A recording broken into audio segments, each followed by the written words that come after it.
Two. All right, backers. Hi, everybody. Hope the spring session's going well.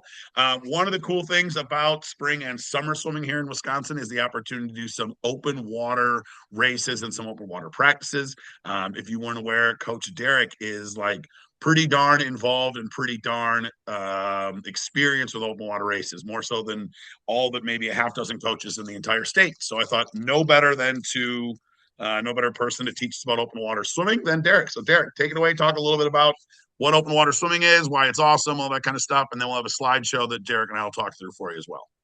So yeah, I Derek Shear, lead coach up at Sauk, and kind of the person that does the most open water on back, including actually this year I'm doing an open water race myself in from Lanai to Maui in August. So I've also done a lot of open water races up in northern Wisconsin, Racine Quarry.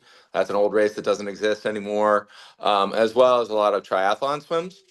And one of the things I love open water swimming. I actually do some coaching of open water swimming for masters, and I really like the opportunity to get out, swim with no boundaries. For those of you who don't love turns or don't have the fastest turns, swimming open water can be a great friend to you. And despite the fact that I was a sprinter, I really like the long distances and getting out in nature. One of my favorite swims is probably just going up to Devil's Lake and swimming down the lake and back. And the whole time you're looking at the cliffs of Devil's Lake. So it's a really great way to enjoy swimming and then lengthen your swimming career, because there are a lot of opportunities that aren't necessarily race opportunities, or aren't off the blocks opportunities when you get older.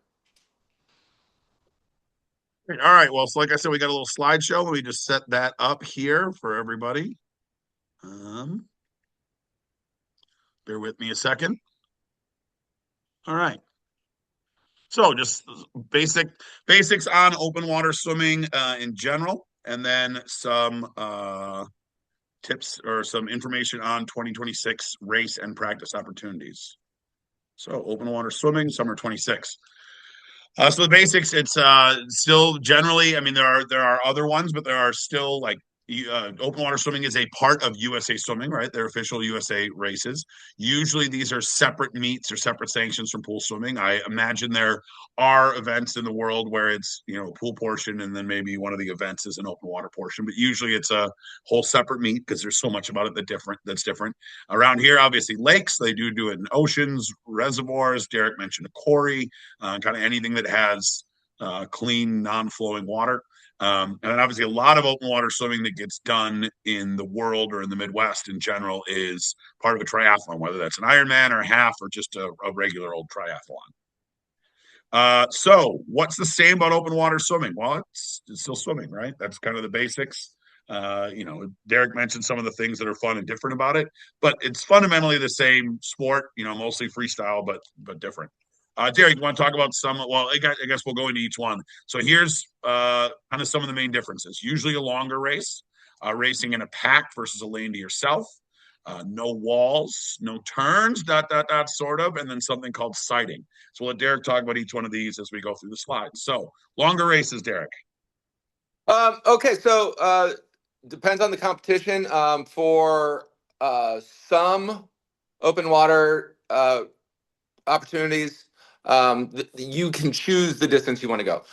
For our zone and state races that are coming up in June, early June and late June, they actually dictate what distance you go based on your age. So it could be a 1K, or a 3K or a 5K. And so that's what the open water zones is. Open water state is a little bit longer. And so that, it depends on the competition as far as the longer races. It can also feel longer because you're swimming straight for a long period of time rather than doing a flip turn every 25 yards or 50 meters. You are swimming for 400 meters straight. You might be looking at a buoy every 100 meters, and that's a different feel. Yeah, and I guess part of that should maybe it's obvious, but not to everybody. If you had a pool time in the 1,000 yard freestyle, you could expect your open water time in a 1,000 yard open water race to be considerably slower than your pool time for lots of different reasons we're going to talk about. All right, swimming in a pack. So, one of the most interesting experiences I've had was out in Hawaii. I was swimming the Amakuo race, and I got into a pack that was maybe a little bit faster than I wanted to be because I mean you're just like the mile, you're gauging how fast you're going. But in this case, you're swimming right next to each other, and the each person is pulling the person next to them along. So there's something called drafting, where you can get behind somebody and they will pull you along. It makes you more efficient. It means that you're not using as much energy. But that drafting can be on either sides too. And so unlike a pool where there's lane lines between us, you are going to be right next to each other. So there's a little bit of bumping and adjusting to make sure that you're not swimming over each other and stuff like that. But USA Swimming has a lot of rules for as far as bumping and dunking and looking at your nails to make sure that you're not. You have to check in before the race with your nails to make sure that you wouldn't scrape somebody if you did swim into them accidentally.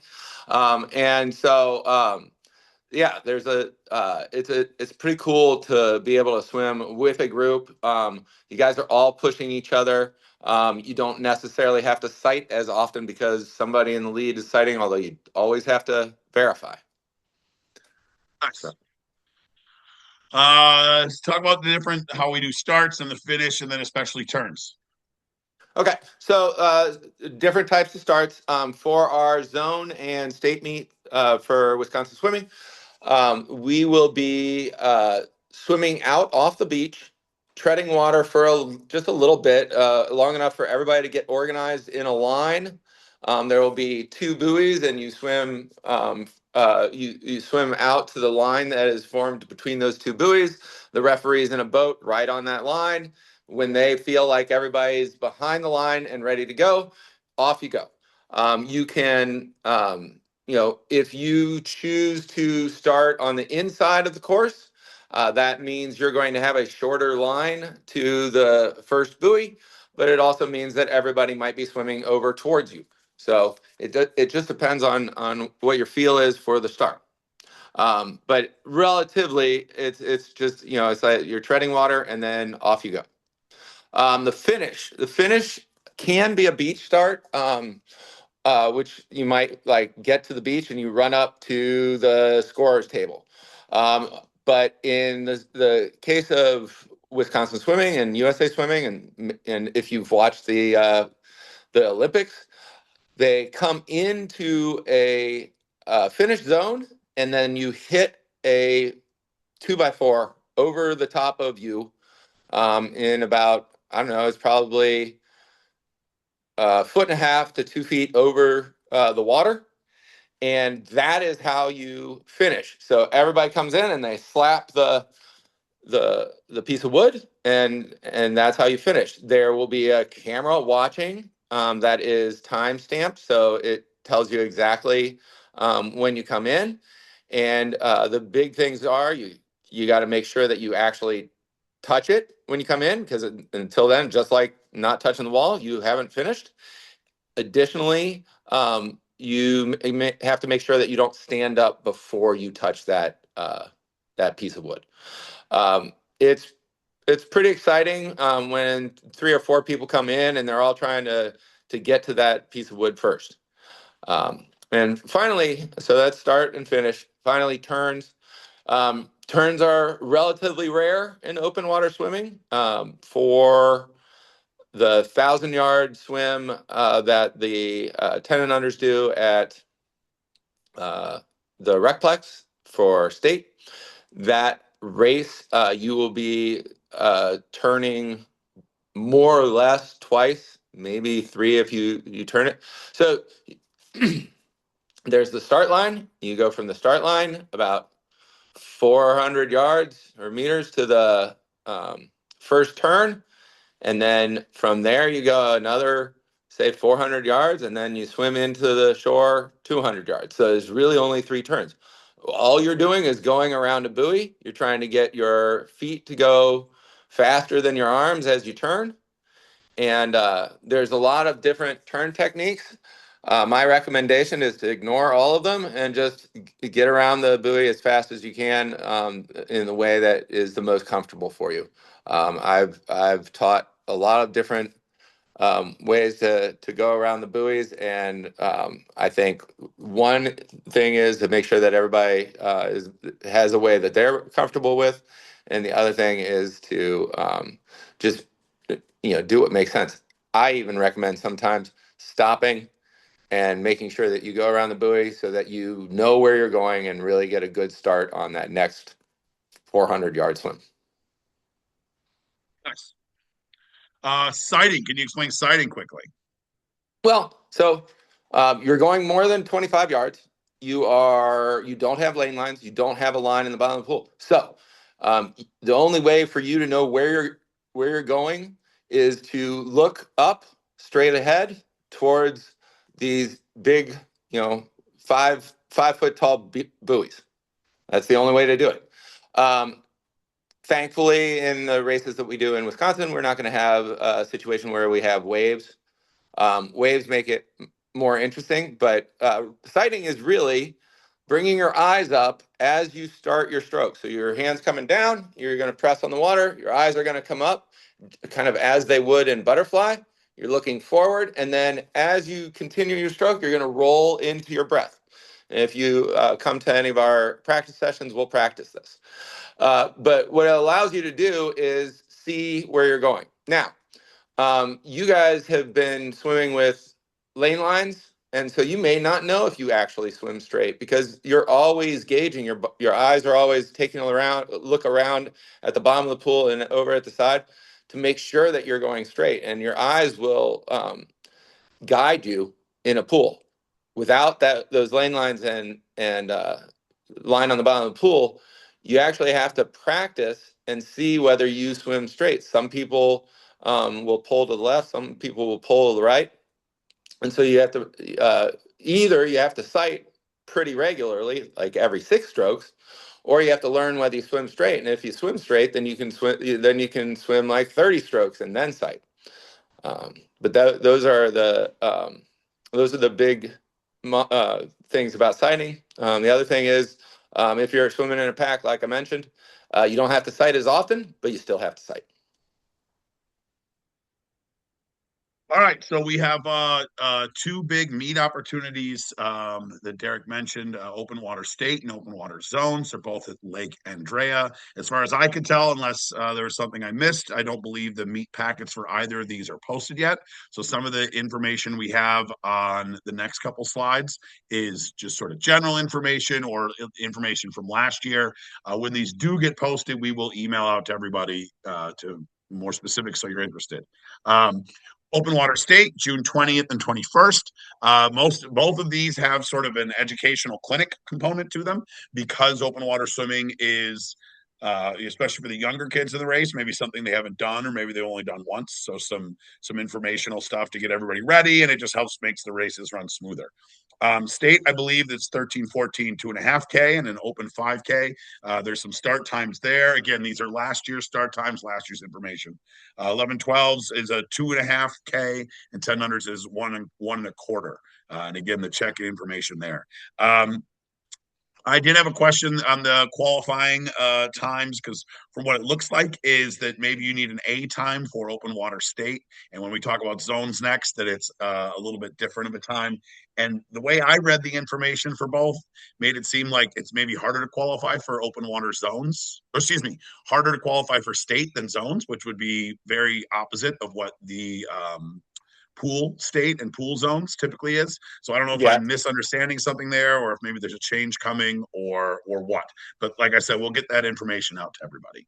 Open water zones is June 25th. The clinic and the race. Clinic's a little bit earlier in the morning, and then the race is kind of afternoon into the evening.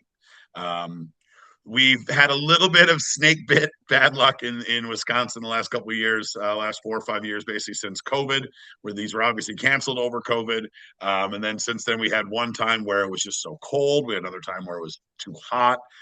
We've had some cancellations and then some that went off, but less than ideal circumstances. So Oh, fingers oh, crossed. don't forget the smoke year where we were Oh, canceled yeah, that's because of right. That's smoke. right. The Canadian wildfires. Yep. Yes. Yep, we had an air quality cancellation. So knock on wood and keep your fingers crossed or whatever. So hopefully we'll have good weather this year. Derek, you want to talk a little bit about open water practices, kind of some of the things we do? Sure. So what we've done in the past, I think we've had two open water practices in the past. I'm hopeful to have three this year. Take a Wednesday night. It's pretty nice venue down in Verona Fireman's Park. I'll set up a couple of buoys. We'll have a couple of boats out there, and we give kids an opportunity to swim around. I know Gabe has come out and done actually more of a training swim out there, but for the most part, we're trying to give kids an opportunity to experience open water, experience swimming around buoys, experience kind of being out there in wildlife, and they've been really fun. Usually go for like 45 minutes to an hour because actually, you're out there, you're treading water. That can be more fatiguing than just swimming, where you're able to stand on the bottom for rest. And then the one caveat with the dates that I've put out is that I know last year on June 10th, it would probably have been too cold for anybody without a wetsuit. I don't recommend necessarily for kids to buy wetsuits unless they are doing a lot of triathlons or something like that, because wetsuits actually are pretty expensive, and with kids, they grow out of them pretty quickly. I moved on to the next slide because that's perfect. A perfect segue to the equipment slide. Sure. And then the other thing, this is, again, if you're training more regularly, they make now a little buoy that attaches with a belt. And you can, I'm pretty sure you can get them Simply Swimming. You definitely can get them on Amazon. And you can put your valuables in that bag so that when you don't have to leave them on shore when you swim.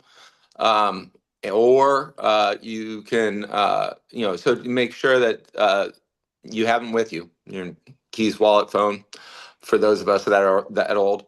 But if you were just a younger swimmer and didn't have anything like that to worry about, you can blow the buoy up, and then it just swims behind you. It's the bright orange nature of it, especially if you're wearing a bright cap as well, is a signal to boaters or somebody else that is out on the water.